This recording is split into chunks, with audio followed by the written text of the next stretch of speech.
कुछ इम्पोर्टेंट हिमाचल के क्वेश्चंस यहाँ करेंगे। क्वेश्चन नंबर 1, लोअर बाजार शिमला टनल कब बनाई गई? तो ये 1905 में लॉर्ड कर्जन ने बनाई थी। शिमला पंजाब सरकार की राजधानी कब तक रही? तो शिमला पंजाब सरकार की राजधानी 1871 से 1953 तक रही। नगर निगम का पुराना नाम क्या था? तो शिमला नगर निगम का जो पुराना नाम था वो टाउन हॉल के नाम से ये प्रसिद्ध था। शिमला का चर्च किस वर्ष स्नोफॉल के कारण गिरा था? तो 1961 में गिरा था।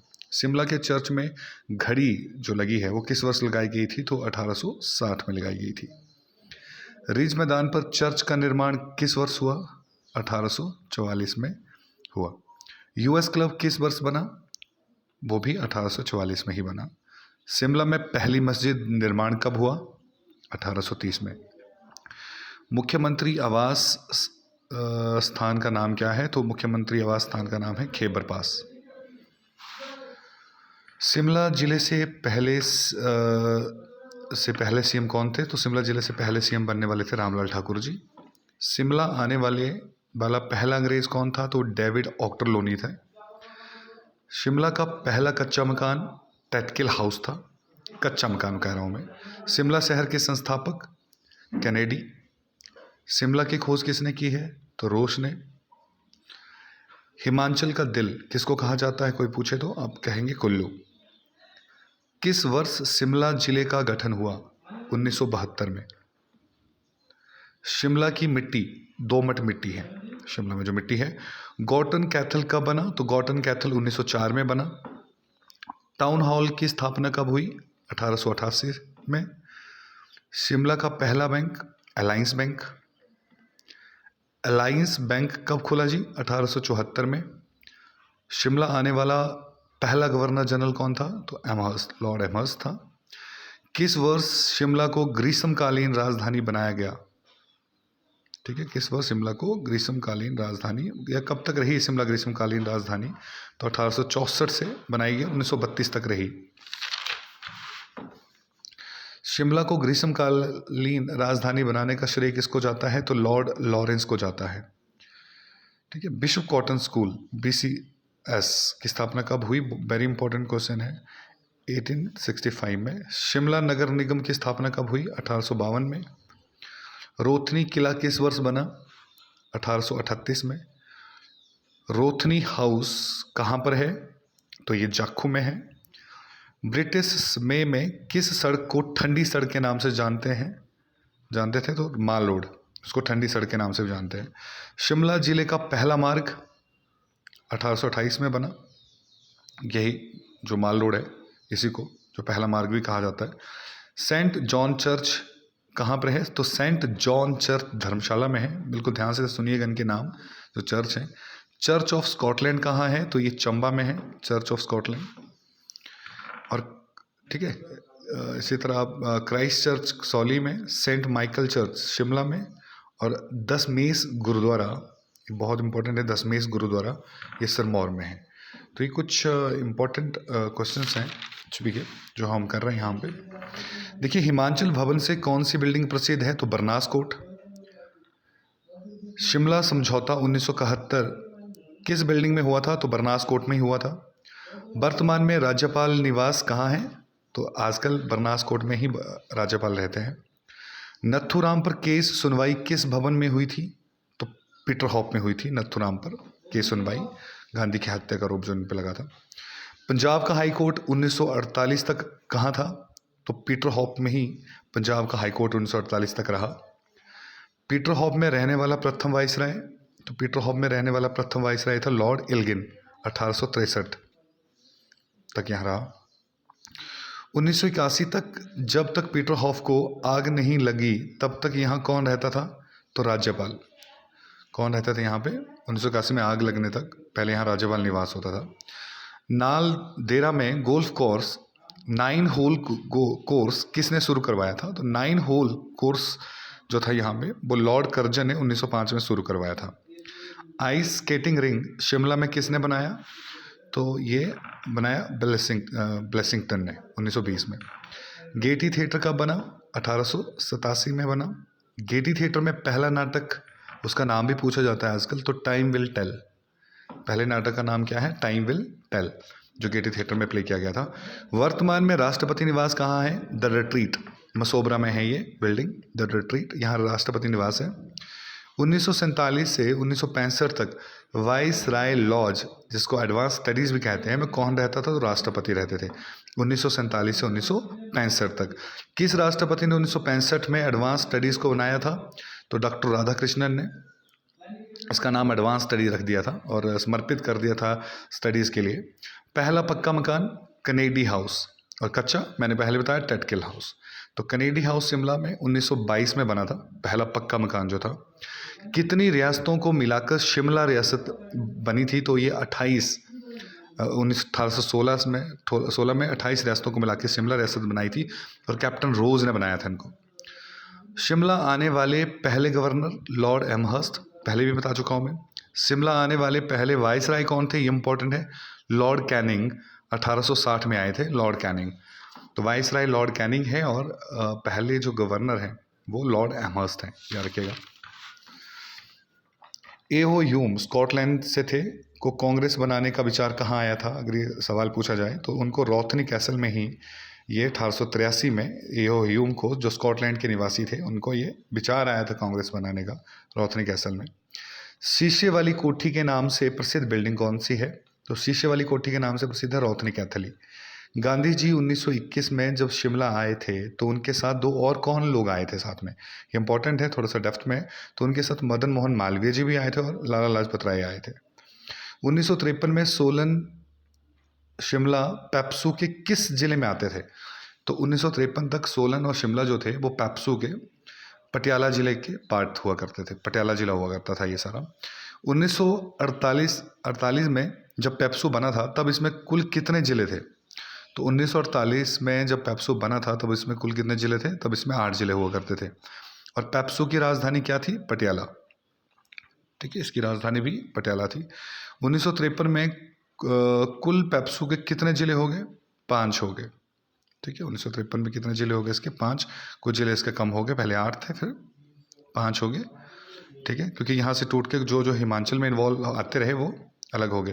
पेप्सू के कितने लोकसभा क्षेत्र थे? तो उसमें पेप्सू के 4 लोकसभा क्षेत्र हुआ करते थे। हिमाचल के सभी रूलर्स ने इंडियन यूनियन में शामिल होने के लिए कब फाइनल हस्ताक्षर किए थे अपने लास्ट में? तो ये बहुत इंपॉर्टेंट डे है, 8 मार्च, वोमेन डे भी बोलते हैं इसको, वोमेन डे। 8 मार्च 1948 को सभी इंडियन रूलर ने साइन कर दिए थे कि वो हिमाचल में विलय करना चाहते हैं अपना। चीफ कमिश्नर प्रोविंस हिमाचल कब बना? तो चीफ कमिश्नर जो क्षेत्र रहा है वो प्रोविंस के नाम से 15 अप्रैल 1948 में ये बना था, इसका गठन हुआ था। जब कांगड़ा जब कांगड़ा डिस्ट्रिक्ट पंजाब में थी तब कांगड़ा से कौन सी डिस्ट्रिक्ट अलग होकर पंजाब की ही एक और डिस्ट्रिक्ट बनी? फिर से सुनिए, जब कांगड़ा डिस्ट्रिक्ट पंजाब में थी तब कांगड़ा से कौन सी डिस्ट्रिक्ट अलग होकर पंजाब की ही एक और डिस्ट्रिक्ट बनी? तो लाहौल स्पीति। ठीक है, लाहौल स्पीति जो था वो इसकी डिस्ट्रिक्ट बनी पंजाब की। जब कांगड़ा डिस्ट्रिक्ट पंजाब में थी तब कांगड़ा से अलग होकर पंजाब की एक और डिस्ट्रिक्ट बनी थी, वो कौन सी थी? तो ये कुल्लू डिस्ट्रिक्ट बनी थी। ठीक है, ये पंजाब के पार्ट होते थे, तो ये 1963 में ये बना, 1960 में लाहौल स्पीति। कोटगढ़, कोटखाई, शिमला शहर, कसौली, दंगसाई कब महासू में मिले थे? देखिए, कोटगढ़, कोटखाई, शिमला शहर, कसौली, दंगसाई, ये महासू के पार्ट कब बने थे? तो ये बने थे 1950 में। ठीक है, बहुत इंपॉर्टेंट पार्ट है, इसको याद रखिएगा, ये 1950 में आए थे। 15 अप्रैल 1948 को शिमला हिल स्टेट के नाम से महासू, जिसको हम बोलते हैं, 26 थी। साथ में दूसरी महासू के अलावा चंबा, सिरमौर और एक मंडी, जो मंडी उसके दोनों का विलय था। तो ये 4 पंजाब हिल स्टेट्स थी वहाँ पे हमारी। 15 अप्रैल 1948 को ये 4 हिल स्टेट हुआ करती थी। ठीक है, बिलासपुर कब इंडियन यूनियन में शामिल हुआ? तो अगस्त 1948 में शामिल हुआ, जब HPCCP था। ठीक है, चीफ कमिश्नर प्रोविंस था एक्चुअली था तब। इसका क्षेत्रफल कितना था? तो ये 27,018 किलोमीटर स्क्वायर था और जनसंख्या थी 9,35,000 के करीब इसमें। ठीक है, इतने से जनसंख्या थी। 1948 की बात बता रहा हूँ मैं आपको, आज़ादी एक साल के बाद की बात। अच्छा, उस वक्त जो एन.सी. मेहता थे वो चीफ कमिश्नर थे, एन.सी. मेहता। उनका कार्यकाल रहा 1948 से 1949 तक।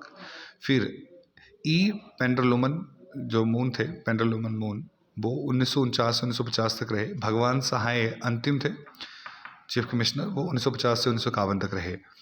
चीफ कमीशन एडवाइजरी काउंसिल में कितने लोग होते थे? जो चीफ कमिश्नर को एडवाइजरी देते थे, तो जो एडवाइजरी काउंसिल थी असल में वो 9 लोगों की थी। और ये 9 लोग कौन कौन थे? 3 रूलर्स को इन्वॉल्व किया गया था। और रूलर्स भी कौन थे? वो मंडी के ठीक है, जोगिंदर सिंह जो थे वो, फिर लक्ष्मण सिंह, और चंबा के, और जो भगाड़ था उसका दुर्गा सिंह। इनको यहाँ पे इन्वॉल्व किया गया था। ठीक है। और 6 जो पीपल थे और वो थे वाई.एस. परमार, जो एमिनेंट पीपल थे, पदम देव जी, लीलावती जी, और पूर्णानंद जी, शिवचंद और अवतार चंद। ये वो थे जो चीफ कमिश्नर एडवाइजरी काउंसिल में शामिल गए थे ताकि वो चीफ कमिश्नर को एडवाइस दे सके। ठीक है।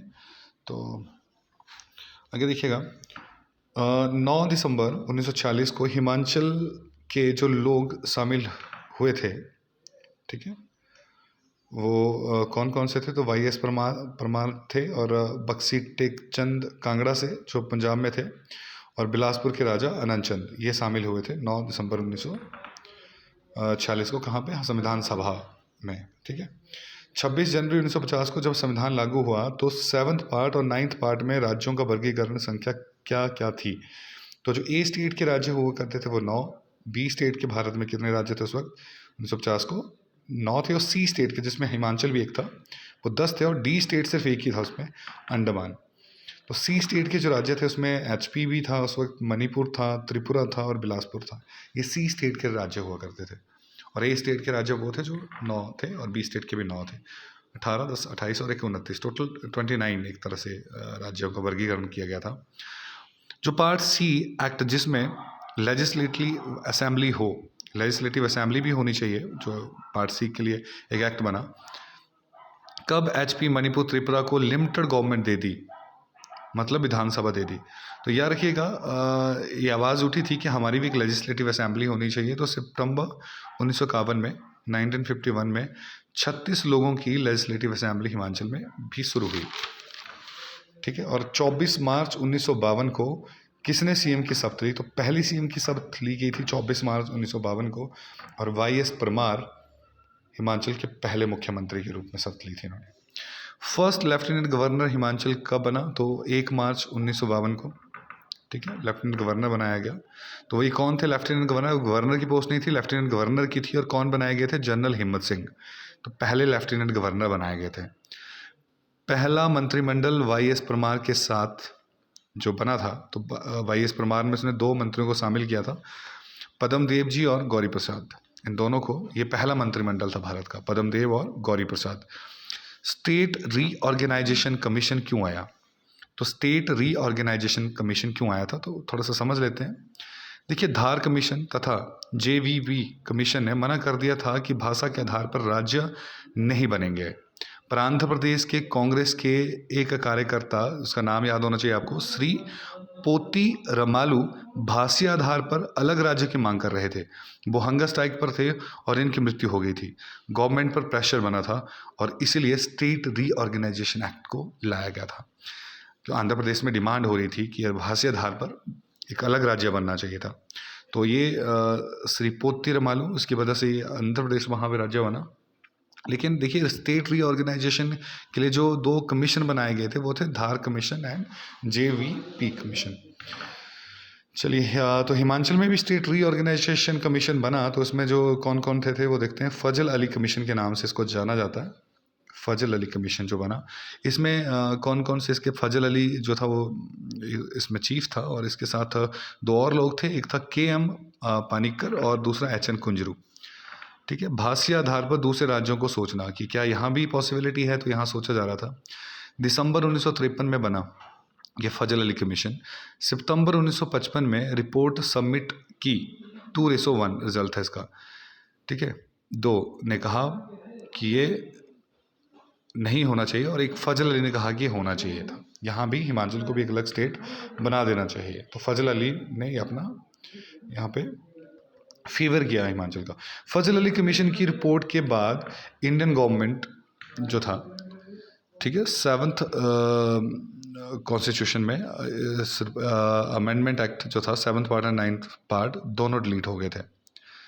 ठीक है, ये 7th कॉन्स्टिट्यूशनल अमेंडमेंट थी ये, तो 7th और 9th पार्ट दोनों वहाँ से डिलीट कर दिए गए थे और स्टेट रीऑर्गेनाइजेशन एक्ट जो था वो बना यहाँ पे। संविधान का 238वां आर्टिकल खाली हो गया पार्ट 9 में, बाद में 73वां अमेंडमेंट 1952 में। यहाँ पे फिर हम आपको जानते हैं हम पंचायतों का भी इन्वॉल्वमेंट दे दी गई थी। फजल अली कमीशन के बाद कितने राज्य बने? तो फजल अली कमीशन की रिपोर्ट के बाद 14 स्टेट और 6 यूटी बनी थी। ठीक है, जो उसने दिया था। बिलासपुर कब एचपी में मिला? तो 1 जुलाई 1954 में मिला। यूटी कब बना? तो 1956 में, 1 नवंबर 1956 में यूटी बन गया। ठीक है, हिमाचल। अभी भी हेड कौन था? लेफ्टिनेंट गवर्नर था, लेकिन अब ये यूटी बन चुका था 1 नवंबर 1956 को हिमाचल। तो राजा बजरंग सिंह बहादुर जो थे वो पहले लेफ्टिनेंट गवर्नर थे जब ये यूटी बना था, ये याद रखिएगा। ठीक है, फिर 1963 में भगवान सहाय, 1966 से 77 तक विश्वनाथन, 1967 में ओम प्रकाश जी, 1969 के बहादुर सिंह। ठीक है, और इस तरह से ये क्रम रहा। और अभी बंडारू दत्तात्रेय भी रहे यहाँ पे 29 में राज्यपाल पहले। टेरिटोरियल काउंसिल एक्ट 1956 में पास हुआ, जिसके तहत एचपी, मणिपुर, त्रिपुरा में क्या होगा, अपना टीसी होगा। वहाँ पे एक रीजनल जो काउंसिल है वो बनाई जाएगी। ठीक है, तो ये टेरिटोरियल काउंसिल जो थी, ये एक्ट पास हुआ कि अपनी वहाँ पे टेरिटोरियल काउंसिल, वहाँ पे 1956 में ये पास हो गया था कि टेरिटोरियल काउंसिल होगी। तो टेरिटोरियल काउंसिल में क्या समस्या थी? दायर की, यहाँ की मेन समस्या थी कि स्टेट की। प्रथम टीसी में 41 सीट्स दी। पहली टेरिटोरियल काउंसिल जो थी उसमें 41 सीट दे दी कि इलेक्शन तो हो सकते हैं यहाँ पे, तो इन्होंने टेरिटोरियल काउंसिल यहाँ पे स्टार्ट कर दी। तो उसमें 41 सीट का रिजल्ट कुछ ऐसे रहा, 39 इलेक्टेड और 2 जो थे वो नॉमिनेटेड थे इस टेरिटोरियल काउंसिल में। और जो टेरिटोरियल काउंसिल में नॉमिनेटेड थे वो पूछे जाते हैं, तो सत्यवती डांग और संत राम जी जो थे वो टेरिटोरियल काउंसिल के नॉमिनेटेड लोग थे। ठीक है, 15 अगस्त 1957 में प्रथम टेरिटोरियल काउंसिल का अध्यक्ष कौन बना? तो टी करम सिंह जो थे वो पहले टेरिटोरियल काउंसिल के प्रथम अध्यक्ष बने 15 अगस्त 1957 को, और ये मंडी के चिचोड़ से थे। ठीक है, और वाइस चेयरमैन कौन बने यहाँ पे? विद्याधर बने थे। 1 मई 1960 को महासू से बना, क्या बना था? किन्नौर। महासू से लग होकर किन्नौर बना था 1 मई 1960 को। अशोक सेन कमेटी क्या थी? तो बिल्कुल ध्यान से सुनिए, हिमाचल के लिए विधानसभा होगी या नहीं, ये थी अशोक सेन कमेटी, जिसने तय करना था कि क्या पुनः यहाँ पे विधानसभा का गठन होना चाहिए कि नहीं। अब देखिए कुछ रिजल्ट इंपॉर्टेंट है वो देखते हैं। 1962 का इलेक्शन रिजल्ट जो था टेरिटोरियल काउंसिल का, वो वहाँ पे सीट्स हो गई थी अभी 43 लगभग, 41 और 2 और 2 में से 1। ठीक है, ये जो इलेक्टेड थे वो उतने और नॉमिनेटेड अब ये रह गए यहाँ पे। और वो 2 लोग कौन थे 43 में 1962 के इलेक्शन में? एक सुभद्रा थी और एक बलविंदर नेगी थे। ठीक है, तो 1962 आर्टिकल 239 1962 जो 14th अमेंडमेंट में डाला गया था, जिसके तहत यूटी में भी लेजिस्लेटिव असेंबली हो सकती है। अभी यूटी चल रही है तो लेजिस्लेटिव असेंबली हो सकती है, ये नया एक एक्ट बन गया, एक नई अमेंडमेंट हुई। आर्टिकल 239वां आर्टिकल था। यूटी एक्ट 1963 भी 14वीं अमेंडमेंट में आकर, जिसमें एचपी में, ठीक है, त्रिपुरा और मणिपुर में भी लेजिस्लेटिव असेंबली का निर्णय ले लिया कि यहाँ भी लेजिस्लेटिव असेंबली होगी। तो फिर से विधानसभा का रास्ता खुल गया। 1962 में चुनाव नहीं हुए। ठीक है जी, ये नहीं हुए थे। टीसी टेरिटोरियल काउंसिल के लोगों को ही बना दिया गया, अब क्या, उन्हीं को कन्वर्ट कर दिया गया कि टेरिटोरियल काउंसिल के जो लोग चल रहे हैं उन्हीं को अब हम यहाँ पे सरकार में कन्वर्ट कर देंगे, क्योंकि अब विधानसभा यहाँ पे शुरू हो चुकी थी। तो टेरिटोरियल काउंसिल के जो मेंबर थे वाई एस परमार जी, वो सीएम बनाए गए। ठाकुर करम सिंह ये रेवेन्यू मिनिस्टर बने थे, और हरिदास जी जो थे वो डेवलपमेंट मिनिस्टर बने थे। इस 2 मिनिस्टर और बने थे। देखिए, ये दूसरी बार हमारा मंत्रिमंडल था, और पहला मंत्रिमंडल भी मैंने आपको बताया था जिसमें पद्मदेव जी और गौरी प्रसाद जी थे, वो पहले मंत्रिमंडल में थे। तो दूसरा मंत्रिमंडल ये बना था जिसमें ठाकुर करम सिंह रेवेन्यू मिनिस्टर रहे और हरिदास जो थे वो डेवलपमेंट मिनिस्टर रहे। ठीक है। 1963 में विधानसभा का स्पीकर, 1963 में विधानसभा का जो स्पीकर बना यहाँ पे, वो कौन था? देशराज महाजन थे। ठीक है। और जो डिप्टी स्पीकर रहा वो तपिंदर सिंह थे। ठीक है, तो ये जरूर याद रखिएगा। और ग्रेटर हिमाचल 1966 में बना, कांगड़ा से अलग हुआ। ठीक है, क्या क्या अलग हुआ आपको पता चल गया। कुल्लू था, ठीक है, और लाहौल स्पीति ये अलग हुए। कांगड़ा कहाँ से बना? ये कहाँ था पहले कांगड़ा? ये पठानकोट में था। ठीक है, जहाँ से अलग हुआ। ऊना किसकी तहसील थी? ऊना की होशियारपुर की थी। ठीक है, तो ये भी याद रखिएगा। ये कुछ इम्पोर्टेंट फैक्ट्स हैं जो मैं आपको बता रहा हूँ यहाँ पे। और देखिए, इस तरह से आप याद रखिए आगे। 1960 में क्या था? 15th बना था गुजरात। इस तरह से 1963 में 16th नागालैंड और 1966 में 17th हरियाणा बना था। पंजाब के मुख्यमंत्री तारा सिंह ने मांग की भाषा के आधार पर पंजाब के क्या करना था? तो ये जो टुकड़े किए गए, किसके किसके कहने पे किए गए? तारा सिंह के कहने पर। तो जो अकाली दल से बिलोंग करते थे ये तारा सिंह जी, 1965 में ही वहाँ पे लोकसभा के स्पीकर सरदार हुक्म सिंह के एक समिति बनाई गई। ठीक है, और बाउंड्री कमीशन भी बनाया गया जिसमें जेसी साहब उसके कमिश्नर थे। हरियाणा अतः अलग स्टेट बना दिया गया। हरियाणा भी इससे अलग हुआ था, तो 17th बना था ये। ठीक है, जब 1966 में ग्रेटर हिमाचल बना तो सीट 56 हो गई जी मिलके। तो इलेक्टेड कितने थे 56 में? अब 54 हो गए, और 2 जो थे वो नॉमिनेटेड थे। तो मंत्री अब 4 हो गए, नया मंत्रिमंडल बना 1966 के इलेक्शन में। तो ठाकुर करम सिंह जी, हरिदास जी, लालचंद पारथी जी और प्रताप सिंह बक्सी, ये नए यहाँ पे मंत्रिमंडल में लोग शामिल हुए। जो थर्ड इलेक्शन था 1966 में, तो उसमें क्या हुआ कि कुल 63 सीटें थी आगे। तो 60 जो थी वो क्या थी? नॉमिनेटेड थी। 3 जो थी वो इलेक्टेड थी। 14 मार्च 1967 को फिर से मुख्यमंत्री बने, और उनके साथ मंत्रिमंडल में लालचंद पारथी थे और हरिराम चौधरी थे। ठीक है जी, याद रखिएगा। 24 जनवरी 1968 को एक रेजोल्यूशन पास किया गया, किसके द्वारा? तपिंदर सिंह के द्वारा। सेंटर में बात रखेंगे अपनी, तपिंदर सिंह अपने सेंटर में एक बात रखेंगे रिगार्डिंग इसके। तो 31 जुलाई 1970 को बिल प्लेसमेंट स्टेट जो था वो एचपी में शामिल हुआ। जो पार्लियामेंट्री स्टेट थी वो हिमाचल में किया गया, और 18 दिसंबर 1970 को बिल पास हो गया, और 25 जनवरी 1971 को इसको पूर्ण राज्य का दर्जा दे दिया गया। इसके बाद का हम पार्ट 2 बनाएंगे, उसमें डिटेल में पढ़ेंगे। Thank you.